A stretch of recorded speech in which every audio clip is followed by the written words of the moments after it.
21:40, seguimos acá en Radio a la Calle, Se Cayó el Sistema, en este viernes feriado que estamos acá próximos. Y tenemos una nota con la licenciada Elisa Dopazo. Ella está por dar un taller que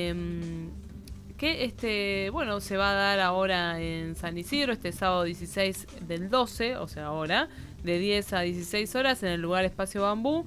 La idea es un encuentro para sanarnos, un viaje hacia el autoconocimiento, segunda oportunidad para sintonizar con tu poder a través de herramientas que te servirán para trasladar tu vida diaria a nivel personal y en tu entorno. Esto es lo que se va a dar este próximo taller, pero ella además toca varias temáticas. Hola Elisa, ¿estás ahí? Hola, ¿cómo estás? Muy bien, ¿vos? Bien, bien, bien. Saludos a toda la gente de la radio. Bueno, acá está presente Javier Calífono, Yelen Biondi, mi compañera. Bueno. Bueno, la idea es hablar un poco esto de herramientas que te sirvan para, o sea, cómo generamos herramientas que nos sirvan para autoconocernos, para sanarnos, para avanzar en la vida. Me imagino que es como mucho y no sé si hay alguna técnica referida a esto. Bueno, te cuento. Primero, el taller es en San Pedro, Perdón. 16. La segunda oportunidad para este encuentro es en San Pedro. Con respecto a las herramientas, bueno, lo que trabajamos o la idea es justamente mostrar un poco cómo con herramientas simples, cuando digo simples, tiene que ver con ejercicios que se hacen con las manos, cruzando las piernas, tocando distintos puntos del cuerpo, que son puntos claves que ayudan a bajar el nivel de estrés en la persona. Uno puede funcionar en el día a día en un estado de equilibrio, ¿no? Mejor. ¿Y cómo surgen estas herramientas? Bueno, son herramientas que tienen que ver con una serie de estrategias que se llaman herramientas de gimnasia cerebral. ¿Se puede ejercitar, digamos, el cerebro de alguna manera que nos haga desarrollarnos nuestros propios talentos?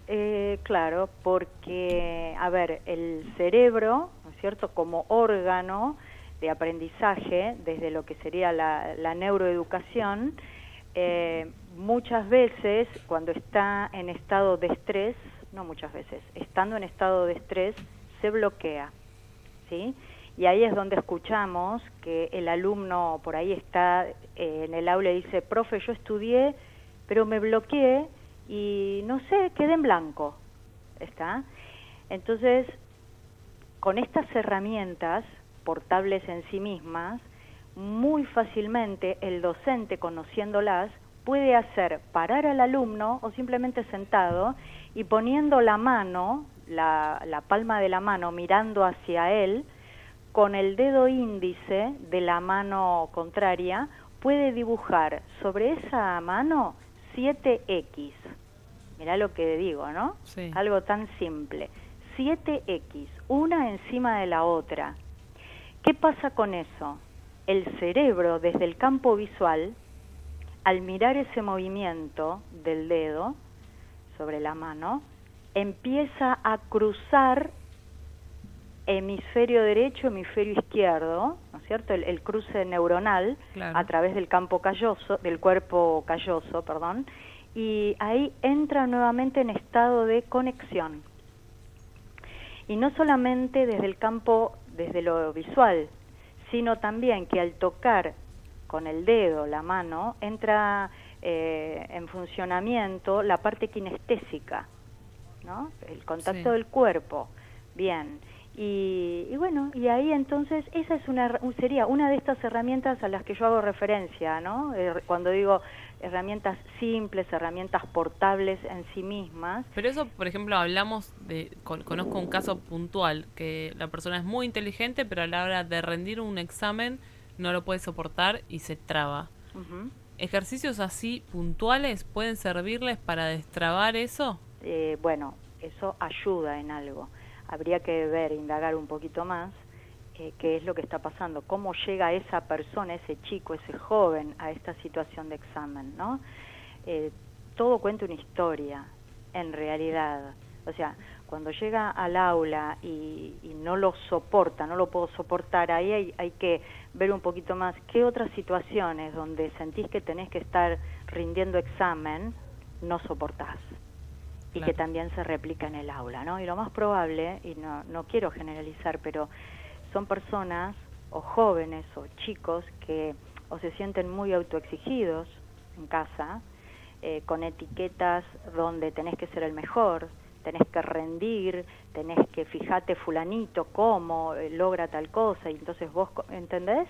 Claro. Entonces, no es que el chico le pasa eso solamente en una situación de examen. Ahí se replican en distintos campos de su vida. Hay baja resistencia al fracaso, hay, como digo, ¿no? Una autoexigencia que de por sí, capaz que la persona ya es autoexigente y no admite un error en su vida. Y si a eso se agrega que en su núcleo familiar también hay como una presión externa, ¿no? Por la necesidad de papá o de mamá de que mi hijo sea el mejor, y bueno, eso también suma. Y estos ejercicios no te digo que son mágicos, porque esto no es magia, pero desde lo que es entender cómo funciona el cerebro en el aula, son herramientas sumamente poderosas. Y cuando hablamos de neurociencia en la educación, Sí. Esto que ahora neurociencia es una palabra que todos alguna vez hemos escuchado, pero es muy nueva. Al hablar de educación, ¿cómo juntamos esas dos cosas, ¿no? Algo que parece científico con la educación que parece un poco más a nivel social, que parece de otra índole. Bueno, las neurociencias tiene que ver con el campo de la ciencia, valga la redundancia, ¿no? Enfocando como objeto de estudio el cerebro y todos sus componentes, sus funciones, etcétera. Cuando estamos hablando de las neurociencias pasadas al campo o trasladadas al campo de la educación, ahí tenemos la mirada de lo que es la neuroeducación, que es un campo de conocimiento también bastante nuevo, no sé, te diría de unos 5 años aproximadamente a esta parte, y acá intervienen la neurociencia cognitiva y la neuropedagogía y la neurodidáctica.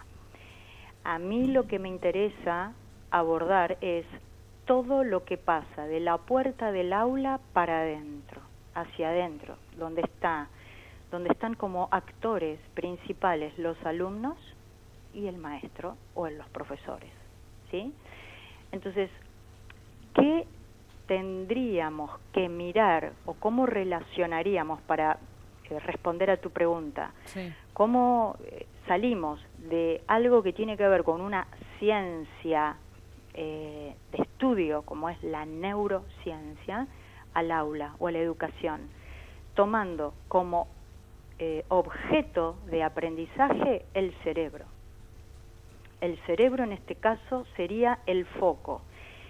¿Cómo se abordaría? Bueno, instruyendo a los maestros, a los profesores, primero en que conozcan las distintas partes del cerebro, sus funciones, y después usando herramientas, ayudando al alumno con herramientas acorde a esto, para que puedan identificar sus propios procesos de aprendizaje. Ahora vos, Lisa, sabiendo todo lo que sabes, ¿crees que si hoy meteríamos la neurociencia desde muy temprana edad, desde jardín, de grande, necesitaríamos hacer estos talleres para autoconocernos? ¿O crees que habría un camino ya sanado en ese sentido? Me encanta esta pregunta, porque yo soy defensora de esto justamente. Yo digo, si la neuroeducación o la neurodidáctica o cualquiera de estas variables, o variantes, mejor dicho, que te acabo de contar, empezaran a entrar en la escuela en edades tan tempranas, se evitarían tantos problemas de baja autoestima, de frustración en los jóvenes, en los adolescentes, y ni hablar en los adultos o estudiantes universitarios. Me refiero a este campo porque estamos hablando de educación, ¿no? Por supuesto que sí, porque también tengo como esta hipótesis, sostengo que los niños son los que alfabetizan a los padres. Si en el colegio, en las aulas, empieza a entrar este tipo de conocimiento, donde no se pretende que el chico se divierta en la escuela, porque la escuela tiene una función, que es enseñar y el alumno aprender. Para divertirnos vamos a otro lado, ¿no? Para divertirnos vamos a un parque de diversiones, o vamos a un cine, o vamos a un shopping, o lo que fuese. La escuela tiene una función bien concreta que, por supuesto que si la adornamos con estrategias entretenidas, con actividades o con juegos que, bueno, el chico pueda despertar su interés, su creatividad, es claro, de mejor. acuerdo a cada edad, ¿no? De acuerdo a cada edad, pero el tema de la diversión como palabra, como concepto, es diferente.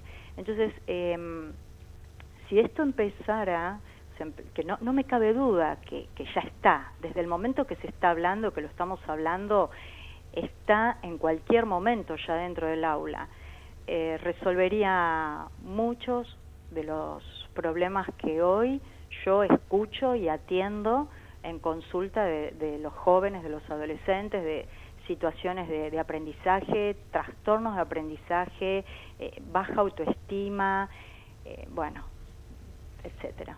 ¿Qué crees que tiene que ver con esto, con un adulto que no es tan consciente de este desarrollo biológico a veces del cerebro de los niños, o tiene que ver con la educación en sí?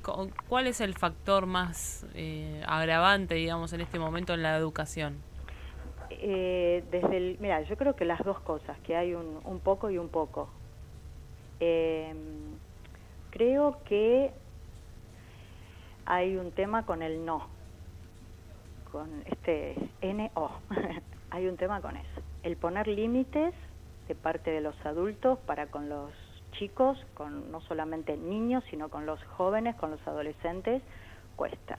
Es como que poner un no da miedo. Hoy los padres, no en todos los casos, repito, tienen miedo a los hijos, a poner los límites. Entonces, desde este lugar, bueno, esto claro que se traduce en la escuela.